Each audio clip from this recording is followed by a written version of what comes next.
bienvenidos a la Deuces Wild Daily Hustle. Soy Enrique Byrnes y presente es el mejor cerveza.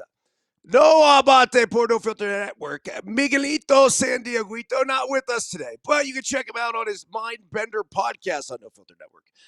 Will the Thrill Clark not with us this morning, but he will be with us tonight on the Deuces Wild award-winning show. Regardless, so as you guys know, we come on here each and every single morning. We come on here and we properly salute our boys and each and every one of you. Yes, yes, yes, yes, yes, yes, yes. Whoa. Remember this, folks.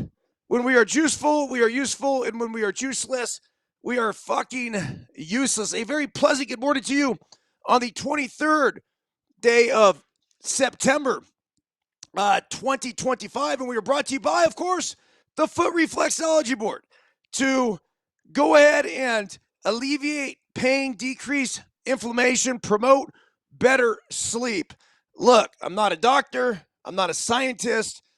I did not stay at a Holiday Inn Express last night, but as I've told you guys before, this shit works.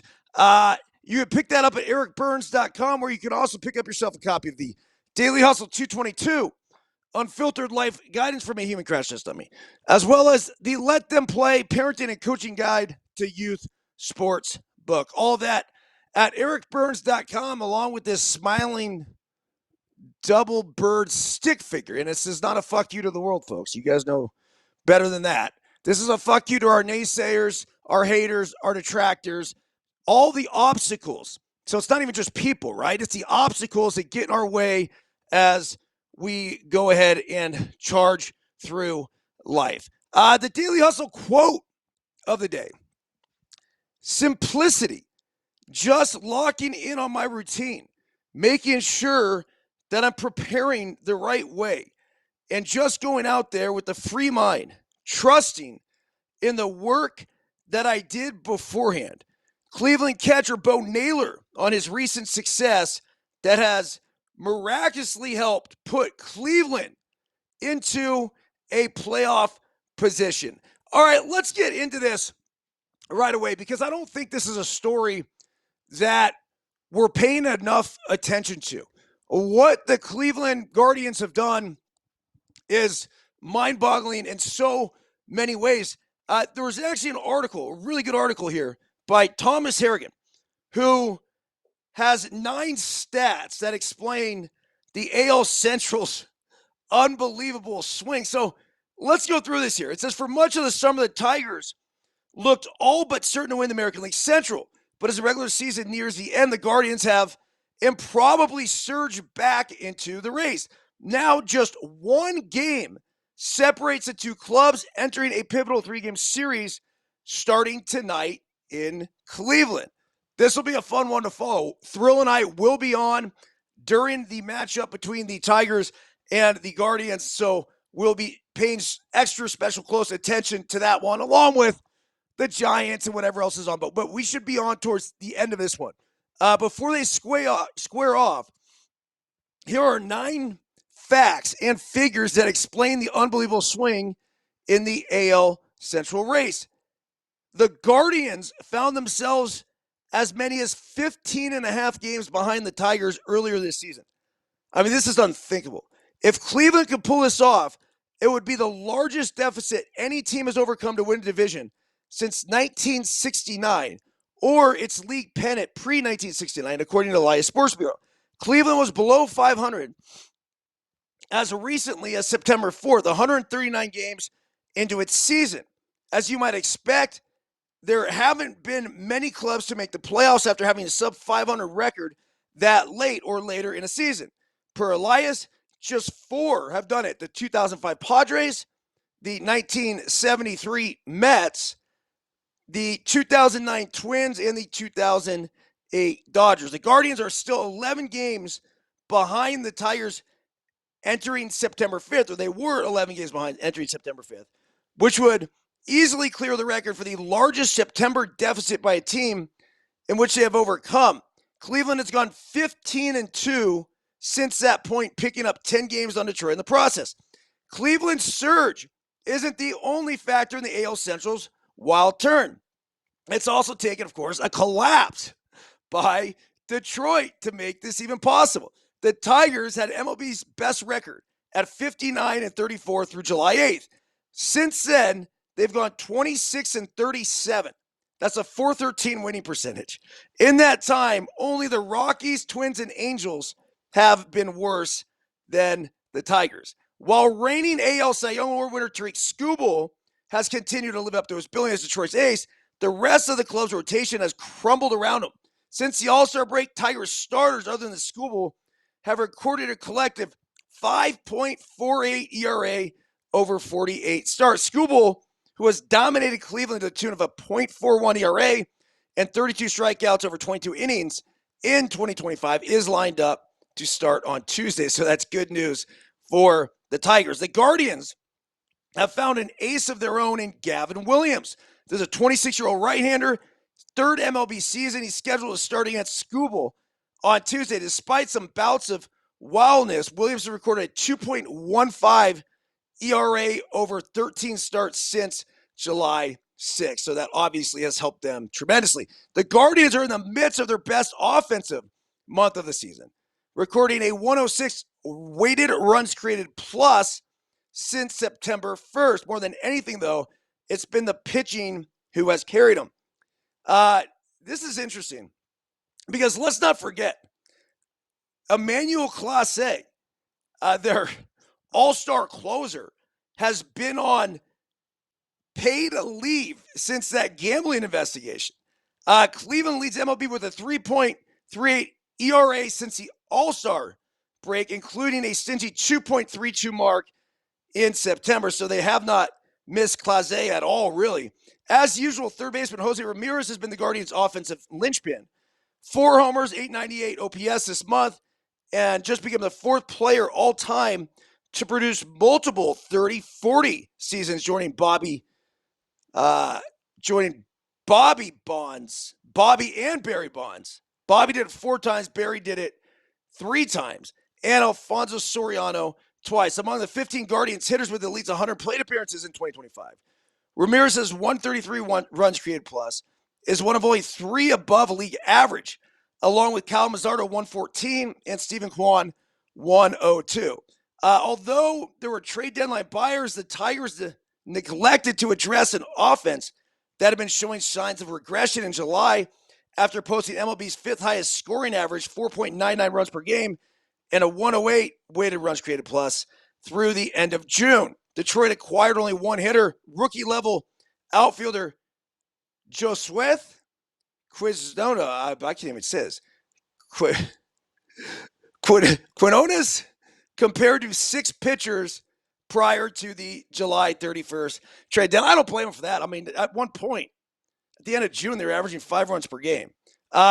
Since August 1st, the Tigers are 16th in scoring, and their weighted runs created plus is below 100. Kyle Finnegan, 0.59 ERA, and Rafael Montero, 3.10 ERA, have been solid additions to the club bullpen, but Chris Paddock, 6.12 ERA, and Charlie Morton, 7.02 ERA. I mean, those are all both, aging veterans here at this point. Also struggled before being designated for assignment Sunday. Okay. Look, the Cleveland Guardians. I was looking at some other numbers, and then I'll get into San Diego in a second. But what's crazy about the Guardians and really where they stand at this point, just 1 game back, they're 27th in runs scored. They're 30th in batting average. They are 5th in sack bunts, which I guess can explain a little bit. But they are 4th in ERA, and they're 5th in runs allowed. When it comes down to it, to play winning baseball, you have to prevent runs. And that is one of the things that they have done really well, which gets me to the team that clinched their postseason berth last night, the San Diego Padres. They are headed back to the postseason for the 4th time in 6 years. They actually were 29th in homers. They're 19th in runs scored. They have the third fewest amount of strikeouts. And they're 17th in stolen bases, which is middle of the pack. But it goes to show you that Mike Shildt has figured out how to play winning baseball with the team that he has. And we all remember the Slam Diego and how that was the big thing last year, past couple years. Well, when you're 29th in homers, you got to figure out ways to produce runs. And that's what Mike Shildt has done. Iglesias last night in extra innings lays down the bunt. Fermin gets the base hit. Perfect execution. When you do these little things too, you get the guys buying in when they see the results. So San Diego, who, and it's not even close, they're running away with the sack bunt lead. When they continue to do it, and then they see this play out in front of them, and they continue to win baseball games, everyone buys in. You had Iglesias hit a homer early in the game, which is his second homer of the year, lays down the bunt, and you could see how happy he was when he did it. And all the guys on the bench are all fired up. That's fucking everything. That's winning baseball, because if you don't have the dudes get behind what the manager's trying to do, it's not going to work. It's not. I have these conversations with our LTP kids all the time. And that's why when it comes to money, look, I don't like the bunt. I don't like the sacrifice bunt, I should say. I love the bunt. I love bunting for a base hit if they're going to give it to us. I love bunting to put pressure on a defense. I'm not bunting to ever sacrifice it out. That's why I don't like what they call it. But even Iglesias' bunt last night, it was a close play at first base. And he had a chance, obviously, if he didn't hit it as hard, to beat this thing out. But the Padres, look, they're really, really good at not allowing runs. Second fewest amount of runs in all of baseball. Third best ERA. Third best whip, walks and hits per innings pitch. So last night, after the game, Padres were celebrating. Fernando Tatis Jr., by the way, is sick, and so he wasn't there at the ballpark. Manny Machado apparently was FaceTiming him, which I thought was pretty cool. And there's a video that's making its ways around the internet right now of Machado, sunglasses on after the game, and he's like, "We're back in this motherfucker." And look, some people have said that's not a great look. I don't know. I mean, this goes back to Will. And he had the whole thing when the Giants ended up going to the postseason. I think it was in 1987. And he had his outburst of whatever the fuck it was that he said. I like guys that are themselves. And, of course, you know me. I've been critical of Machado in the past. He's not directing this at anybody. He's just being him. He's being Machado. He's like, yeah, we're back up in this motherfucker, whatever it is. And I think the way guys present themselves all the time, right, through all the interviews and everything else that they do through the course of the year, they're very buttoned up and very excellent for the most part. And then when you get them in this celebratory mood, yeah, you get a little bit of the real selves that come out. I'm not offended by it, so long as it's not directed at somebody. I don't think other people should take offense by it either. Okay, the AL MVP race. Obviously, this is something that I've talked about before, and it's going to come down to the wire here. Just a few more games left. Aaron Judge versus Cal Raleigh. Look, when you look at the case for Judge, it says here, now they just did a mock poll. And in the mock poll, they have Judge winning by 2 points.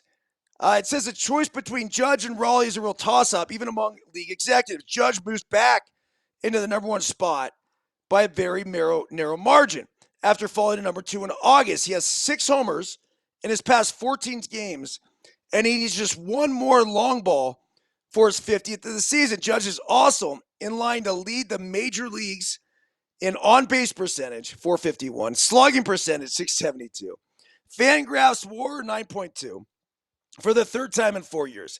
His 326 average is the best in the big leagues, meaning the 6'7" Judge could become the tallest batting champion in MLB history. So, once again, we're here to celebrate Judge, and we're going to celebrate Judge. I think Judge is one of the most exciting at-bats that I've ever witnessed in the history of Major League Baseball. I love watching him play the outfield, run after balls. He could play center, he could play right, he could play whatever. Aaron Judge is a generational type player. Cal Raleigh and what he's doing this season specifically is an outlier. He is a guy that not sure if we'll ever again in the history of baseball see this season by a catcher. I had Biscuit tell me yesterday, he goes, we'll see it next year. Yeah, we might. I'd love to think we're going to see it next year. But at some point, you got to think the defensive toll is going to pay its toll on Raleigh. And I don't know if we are going to see this every year. And I'm not going to assume we're going to see this every year and say, well, we could just give it to Raleigh next year. Fuck, man. Look, a lot of times catchers don't have the sustainability from an offensive perspective. I don't think there's been very few who have ever been these power. I mean, I think of Piazza is one of the guys in our generation that comes to mind. But the difference between Cal Raleigh and Mike Piazza is Cal Raleigh was a Platinum Glove award-winning catcher. Mike Piazza was never that good of a catcher. So what Raleigh is doing, he's now up to 58 home runs. So, I mean, what is it? Is he going to have to get to 60 to be able to get the votes? I just think him breaking Mantle's record, I think him breaking Ken Griffey Jr.'s record, I think the fact that he has propelled the Mariners into playoff position, had a hell of a series against the Astros, caught all 3 games. You just can't look past this guy at this point. Okay. Another guy that he's not going to win the MVP award in the National League. This is going to be Shohei Ohtani. But you got a real hard time looking past what Juan Soto is doing. This is the same Juan Soto that everyone was giving shit to at the beginning of the year, calling him a bust, all this stuff, the $700 million man. So Juan Soto this year, on top of, let's see here, basically he has a career high 35 stolen bases to go with his 42 home runs and his 123 walks. That's fucking insane. Insane. So, look, we'll see what happens with the Mets down the stretch. But Juan Soto has put together one of the greatest seasons in the history of Major League Baseball. I mean, there's very few guys, let's see here, has ever done it. It says, let's start with the homers and walks noted above. This is Soto's 5th season, was at least 25 home runs and 120 walks. That's already the 4th most in MLB history behind Bonds, who did it 11 times, Ruth 10, and Ted Williams 8. Then it's just Soto. Soto has come into each of the last 5 seasons the 2nd longest streak in seasons played behind Williams, 6 straight, whatever. Look, we go into the details of this thing. It's an outlier. And it's one of those things I think, we take for granted watching this guy year in and year out. At 19 years old, when he first got called up, he was that good already. I remember talking to FP Santangelo about this. And he goes, Byrnes, he goes, there's nobody like this guy. No one I've ever seen. He goes, I guess you'd have to go back to Ken Griffey Jr. or whatever. But the maturity that he had, the plate discipline that he had, right? You always talk about plate discipline, and there's something that you learn over the years. And I certainly think that, it's the case. But he came to the league with it, just an elite eye and elite barrel to ball skills. So Juan Soto having a hell of a year. Will be interesting to see how he finishes up in that National League Most Valuable Player award. Okay, the largest game of catch has now taken place.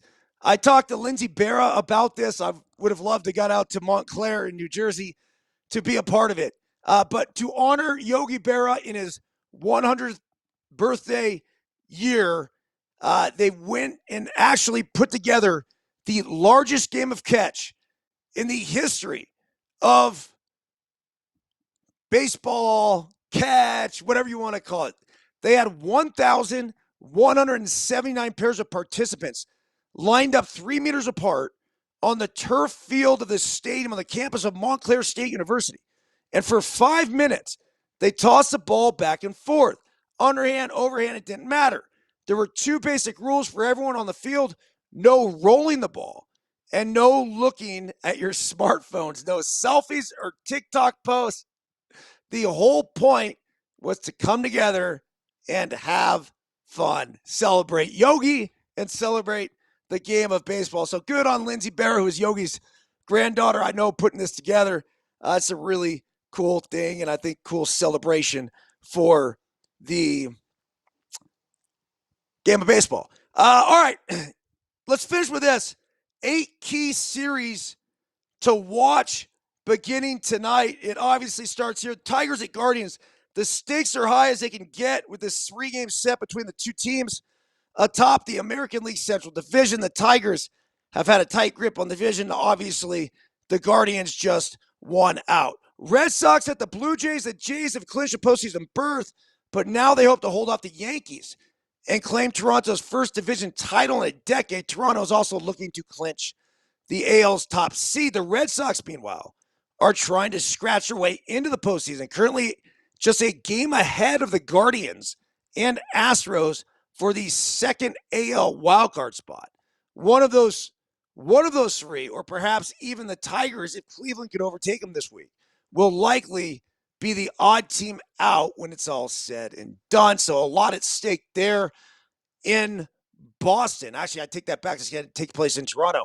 How about the Dodgers at the D-backs? The Dodgers are in now. Their goal is to clinch their 12th NL West title in the past 13 seasons. They're in a good spot, 2.5 games above the Padres with a tiebreaker on their side. The D-backs, meanwhile, then this is so easy for people to forget here.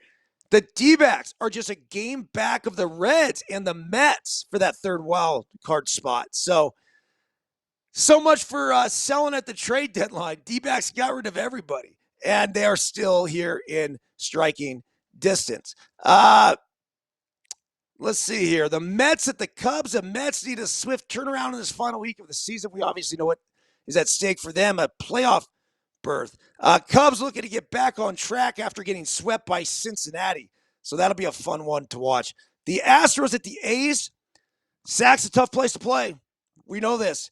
The Astros have been overtaking the AL West after being swept by the Mariners at home over the weekend and being 3 games behind Seattle with just 6 to play. It appears Houston will have to fight to get into the playoffs at all. It comes down to the battle with the Red Sox, Guardians, and Tigers for an AL wildcard berth. I do love the last week of the season. It is so fun. Between now and through the World Series is the fucking best time of year for baseball. Pirates at the Reds. The Reds have been hot, having won 5 straight following a 4-game sweep of the Cubs over the weekend. But Cincinnati will have to deal with NL Cy Young Award winner Paul Skeens, who is slated to take the round for Pittsburgh on Wednesday. Yeah, but that's a Pirates team coming in. They should be able to take care of them. They're going to have their hands full with Skeens. How about the White Sox and the Yankees? The Yankees still have a chance to catch the Blue Jays and win the division. So they have the dog shit White Sox coming in. It says, but it'll be a tall order, particularly because Toronto owns the tiebreaker between the clubs. still with a homestand against the White Sox and Orioles to conclude their regular season schedule. It isn't out of the question if New York takes care of business in the Bronx this week. The Rockies at the Mariners. So the Mariners are in great shape. All they got to do is hold off the Astros, who are now 3 back, and they'll be fine. Okay. Breaking news here on the Deuces Wild Daily Hustle. The ABS, the Automated Ball and Strike System, is coming to MLB full-time in 2026. This just out by Anthony Kastrovitz. Upon further review, the ABS challenge system has been confirmed for 2026. Fucking awesome. It is now official. I believe it was 2016 when I did the first automated strike zone experiment with the San Rafael Pacifics. And so here we are 10 years later. And it's actually the number that I put on it when people ask me, how long do I think it'll take for the automated strike zone to be implemented? I said, 5 to 10 years was my guess. And here we are 10 years later. It is official. Is it everything that I want? No. But is it a step in the right direction? Yes. They can challenge the calls. I'm not going to get into the details of how many challenges. I don't even know if they figured this out yet. But I would say, once again, look, if we have the technology and if we can decide whether or not it's a ball or strike right away, why do we even have a fucking challenge system? Just put the IFB in the umpire's ear, ball, strike, ball, strike. That's it. Why are we even going to fuck around with this? It makes zero sense to me, but it also makes zero sense that we've had this technology for well over a decade and they're just implementing it for next season. All right, we'll keep you up to date on that story. But again, let's celebrate all the people who got behind the movement to get the automated balls and strike system involved here in Major League Baseball. Joe, what's up, man? Good to see you. Thanks for joining us. Yeah, so we'll be back on tonight. Tonight. The Deuces Wild Show with Will Clark. All these games firing. Should be a fun night of alternative broadcast baseball here on No Filter Network. All right, that's it. Everyone have a fantastic day. See ya tonight.